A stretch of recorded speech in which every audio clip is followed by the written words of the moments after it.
기도하시겠습니다.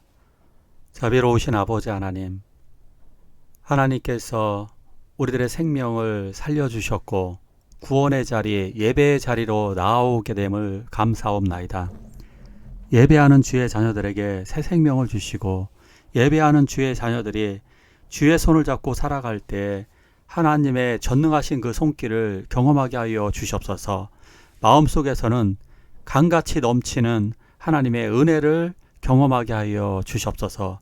오늘도 하나님의 말씀으로 친히 말씀하여 주시옵소서. 우리가 귀를 기울여 듣겠나이다. 듣는 주의 자녀들 복되게 하여 주시옵소서. 예수님의 이름으로 기도하옵나이다. 아멘. 사도신경으로 신앙 고백하십니다.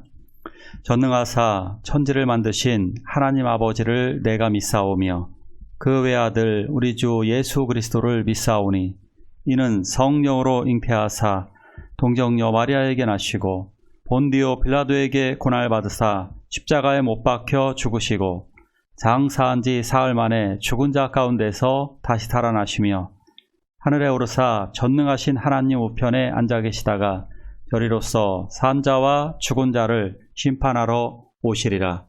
성령을 믿사오며 거룩한 공예와 성도가 서로 교통하는 것과 죄를 사하여 주시는 것과 몸이 다시 사는 것과 영원히 사는 것을 믿사옵나이다. 아멘. 오직 주의 사랑에 매여 내 영 기뻐 노래합니다.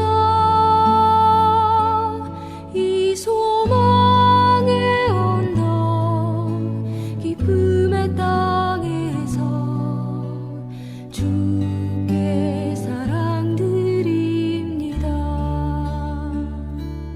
오직 주의 임재 안에 갇혀 내 영 기뻐 찬양합니다.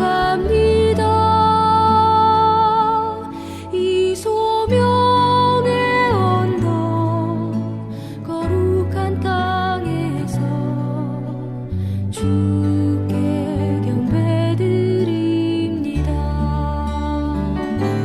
주께서 주신 모든 은혜 나는 말할 수 없네. 내 영혼 즐거이 주 따르렵니다. 주께 내 삶 드립니다. 주께서 주신 모든 은혜 나는 말할 수 없네. 내 영혼 즐거이 주 따르렵니다. 주께 내 삶 드립니다. 구원을 위해서 가족을 버려야 할까요? 오늘 말씀을 통해 좀 자세히 바라보도록 하겠습니다. 모세가 십계명을 받으러 하나님께 갔고 40일 동안 내려오지 않자 백성들은 모세가 죽었다고 생각했습니다. 그래서 신을 만들어 달라고 요구를 하였고 아론은 금송아지를 만들었습니다. 그러자 이스라엘 백성들은 금송아지에게 제사를 드렸고요. 술과 춤 그리고 아주 난잡하고 더러운 축제를 벌였습니다. 이것은 정말 하나님이 가장 싫어하는 건데요. 우상을 만드는 것도 심각한데 더러운 축제까지 벌였으니 정말 하나님이 진노할 만한 대단한 사건이었습니다. 모세가 십계명을 받아서 내려왔고 내려오면서 이 모습을 보았습니다. 말씀을 더 읽어보도록 할게요. 같이 읽습니다. 이내 가까이 이르러 그 송아지와 그 춤추는 것들을 보고 크게 노하여 손에서 그 판들을 산 아래로 던져 깨뜨리니라. 모세가 그들이 만든 송아지를 가져다가 불살라 부수어 가루를 만들어 물에 뿌려 이스라엘 자손에게 마시게 하니라. 처음에 모세는 하나님이 이스라엘 백성들을 이렇게 우상 숭배하고 더러운 행동을 하는 부분에 대해서 하나님께서 진노하여 진멸하시겠다고 했습니다. 그런데 백성들의 편에 서서 모세는 그래서 용서를 빌었습니다. 자, 그렇게 용서를 구하고 내려왔지만 막상 아직까지 여전히 진행되어지고 있는 백성들의 범죄 현장을 보고는 그 충격으로 정말 이 분노를 참지 못합니다. 그래서 그 십계명을 아래로 던져서 깨트려 버렸습니다. 굉장히 심각한 거죠. 우리는 이렇게 생각할 수도 있어요. 이거 뭐 너무 과한 행동이 아닐까요? 어떨까요? 이거 뭐 분노한 것까지는 그럴 수 있어요. 하지만 십계명까지 던질 필요가 있을까요? 잘한 걸까요? 예, 잘한 것입니다. 이것이 바로 거룩한 분노입니다. 우리는 거룩한 분노가 필요합니다. 죄에 대해서는 거룩한 분노가 필요합니다.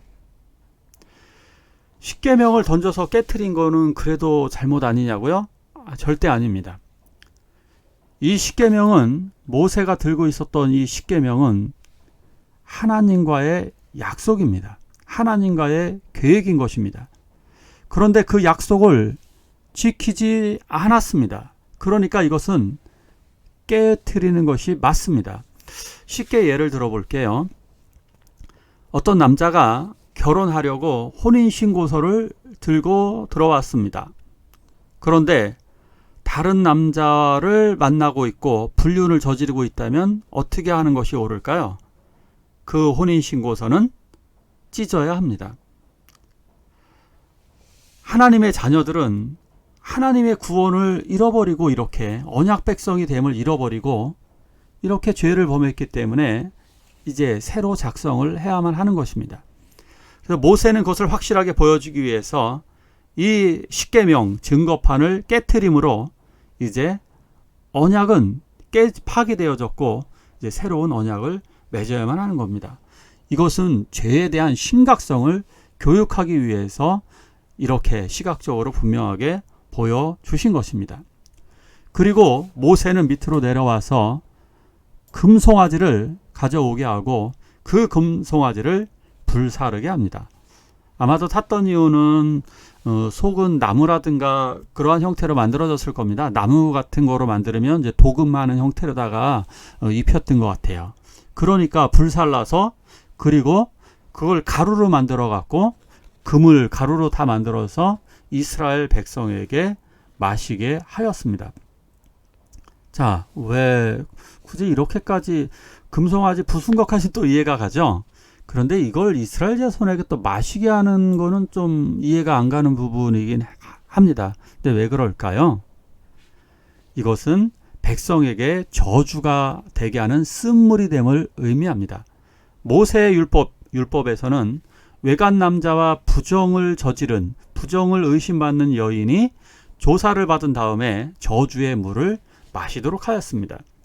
이스라엘 백성의 남편은 바로 하나님 대신 우리 여호와 하나님입니다. 그러니까 여호와 하나님께서 남편이 되셨는데 불륜, 부정을 저질렀기 때문에 이 저주의 물을 마시게끔 하신 것입니다. 다음 말씀을 읽을까요? 이에 모세가 진문에 서서 이르되 누구든지 여호와의 편에 있는 자는 내게로 나아오라 하매 레위 자손이 다 모여 그에게로 가는지라.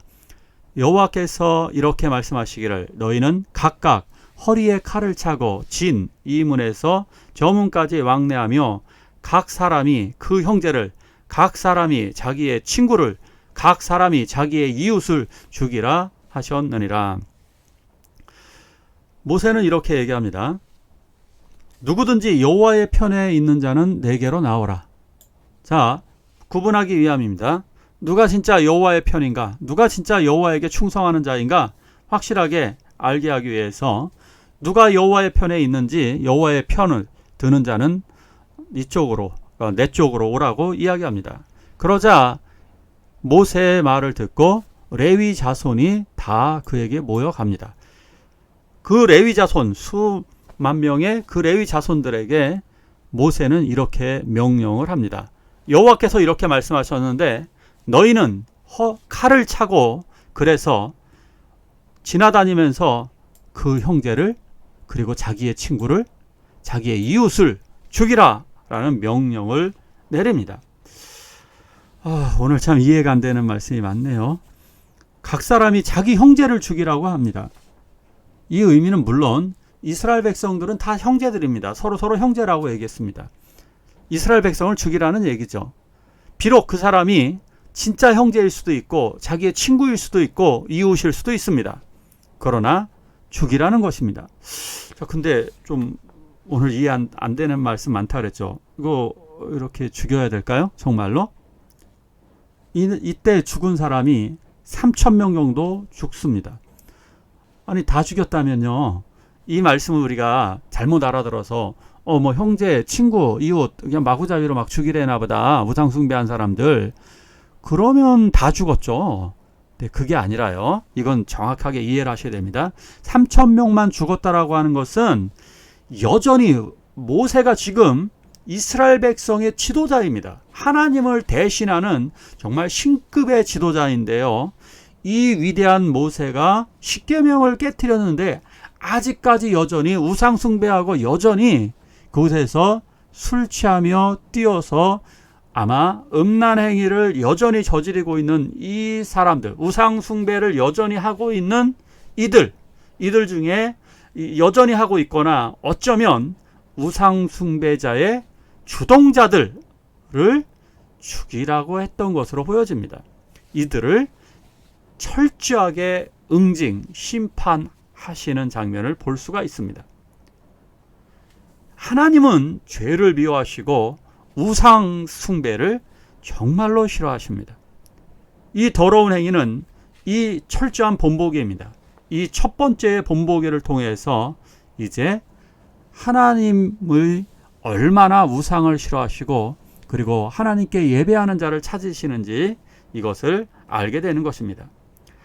사람을 더 사랑하면 안 됩니다. 하나님을 더 사랑하셔야만 하는 것입니다. 그 하나님은 가장 최고로 사랑해야 되는 거죠. 자, 이걸 또 다른 말씀을 통해서 이렇게 나와져 있습니다. 같이 읽을까요?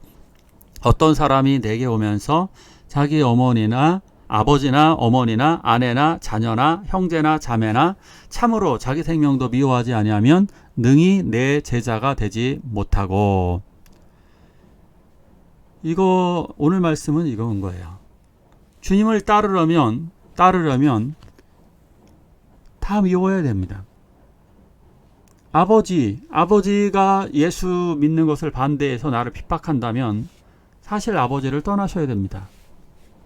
엄마가 반대한다면 어머니를 떠나셔야 됩니다. 집안 사람들이 반대를 한다면 여러분들은 결단을 하셔야 됩니다.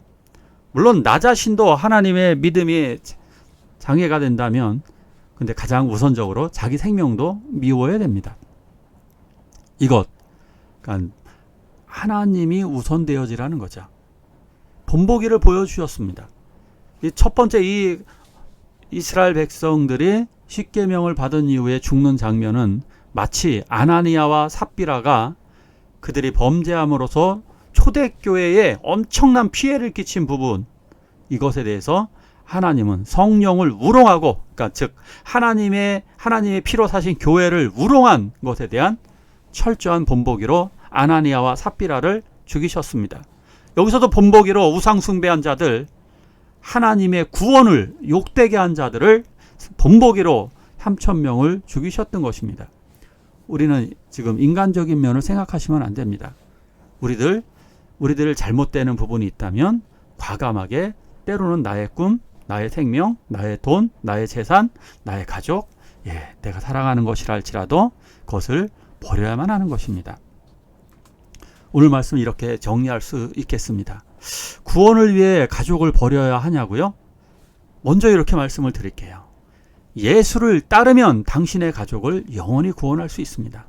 예수를 버리면 당신 자신을 버리게 되는 것이고 당신 자신뿐만이 아니라 온 가족 식구들이 죽는 겁니다. 아직도 이해를 못하시는 분들을 위해 이렇게 더 쉽게 이야기할게요. 전쟁터에 있는 군인들이 전쟁 도중에 도망을 가면 그 사람도 결국 잡혀서 죽을 뿐만이 아니라 결국 적군들에게 우리 가족들이 다 죽습니다. 우리 가족들까지.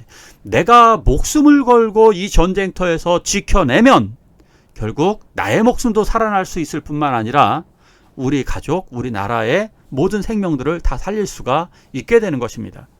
기억하십시오. 먼저 예수를 따르면, 먼저 가족을 버리면 반대로 당신의 가족을 영원히 구원할 수 있습니다. 그러니까 가족을 버려야 하나요? 저는 이 말을 이렇게 얘기할게요. 먼저 예수님을 따르십시오. 그러면 당신의 온 가족, 당신의 이웃, 당신의 친구를 구원할 수 있습니다. 우리 함께 기도할까요? 우리들의 가족 중에 믿지 않는 자를 위해서, 그리고 친구와 이웃들 중에 믿지 않는 자를 구원하게 해달라고 그들을 위해 함께 기도하시겠습니다.